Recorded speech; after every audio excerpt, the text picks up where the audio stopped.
Leaving our town and leaving us for dead. Ken Gibson laid the foundation in the city of Newark. It took several years to get a relationship with the federal government and to get an understanding of our needs.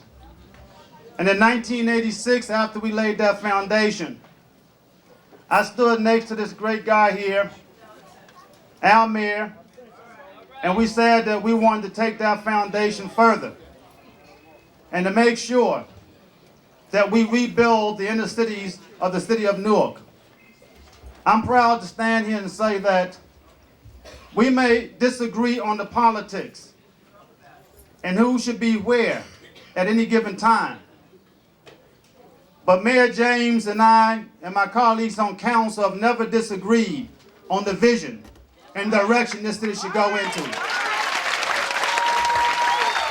And those of us who represent you, oftentimes entering government, think that we can wave a magic wand and overnight change the things that need to be changed. Government requires experience. It requires us to learn that it's a very complex system when you deal with budgets that are $400 and $500 billion worth.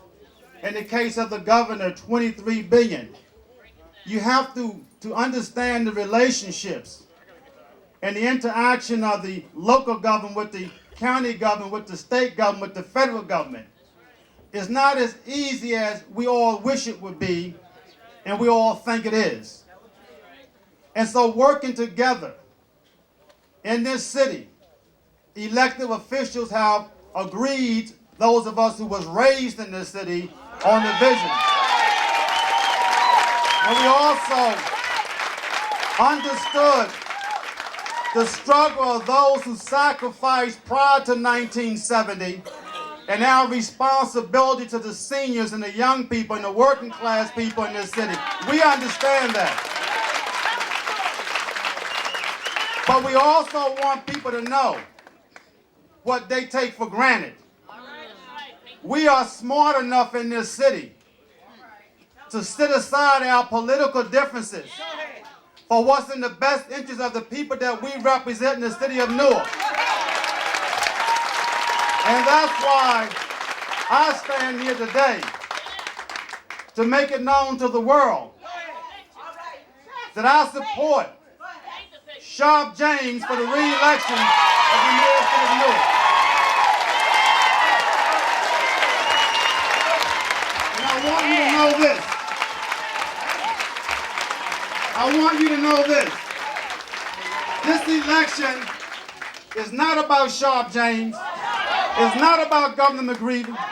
It's not about Congressman Donald Payne, Mamie Bridgeforth, Tucker, and the rest of us. It's not about Ron Rice. This is about the future of our city and the destiny of our people. In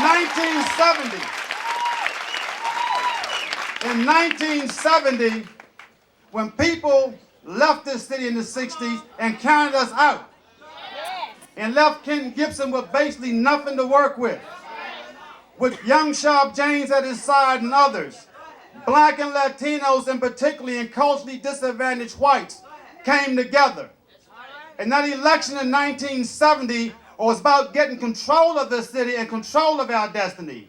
The election in 1986, with all this new development taking place in the city and projects on the drawing board to get us where we have to go, we finally see the light and folk want to take it away. Where were they? So it's about retaining, not gaining, but retaining the destiny of this city and our people. And Sharp James will get elected with your help and mine. With that, I want to bring up a person who can tell you more about the history of this city than I can, only because he's lived a few generations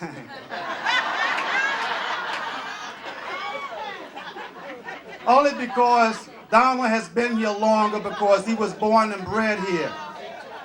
And not only was he born and bred here, he's also a historian in his own right. And so some of the things that we miss in the history, he can tell you. But he's always been a part of the struggle.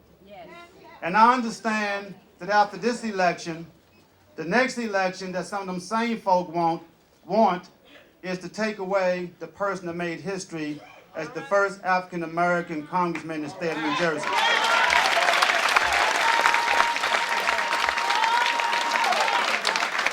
So this election is not about us disagreeing, it's about taking us out one at a time. I don't have a problem with that if it's us doing it to us, but I got a problem with folk from Washington, Little Rock, Arkansas, California, New York doing that. With that, let's bring up the congressional person from the 10th Congressional District, Donald Payne, our good friend. Thank you very much. Thank you very much. Thank you. That Ronald L Rice is something else, isn't it?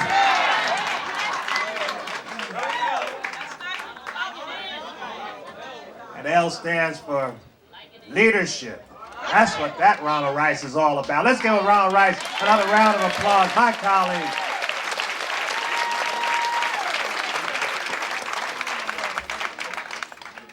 Let me say that it's really great to be here, because if we did nothing more than to come right here and go back to where we live, that would really say it all. Well, you might say, Congressman, what you talking about?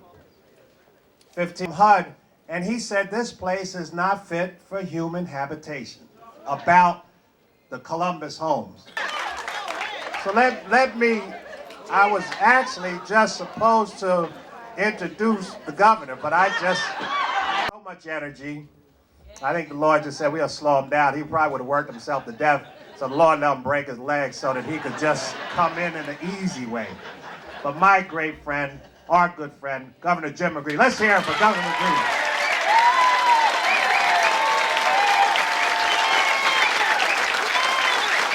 Thank you. Sharp James is the real deal. Sharp James is the real deal. Sharp James is the real deal. You better sit down. We'll be here all day. We've got work to do. You know, to my dear friend, Reverend Payne,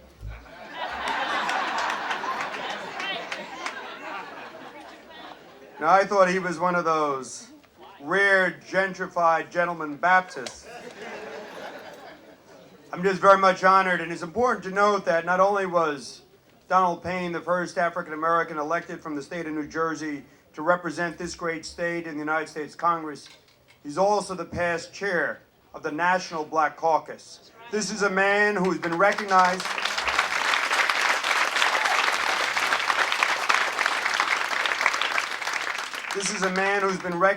not only because of his efforts in increasing bilateral trade between the United States and the continent of Africa.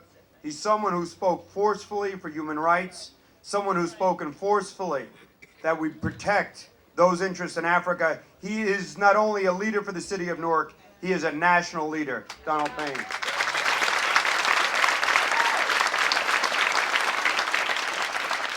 My dear friend, Ronald Rice, you know, he's a Marine. Once a Marine, always a Marine. My father was a Marine Corps drill instructor. I know what it means to be at the end of a belt. But I'm particularly honored. You know, I've been waiting a long time to be on the same platform with Ron Rice at a Sharp James endorsement.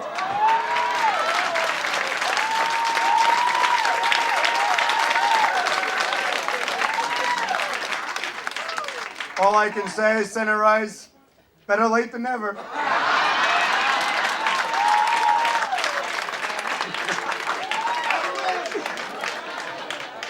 And to all the members of the dais and distinguished guests, members of the council president, most importantly, all of you, and to my dear friend Calvin West, who's provided me with so much guidance and direction these many past years. Have a commitment. When the going gets tough, the tough get going. Sharp James was here during those tough times. Sharp James was here during those difficult times. Sharp James didn't suddenly come over the hill and proclaim that he's ready to provide for Renaissance.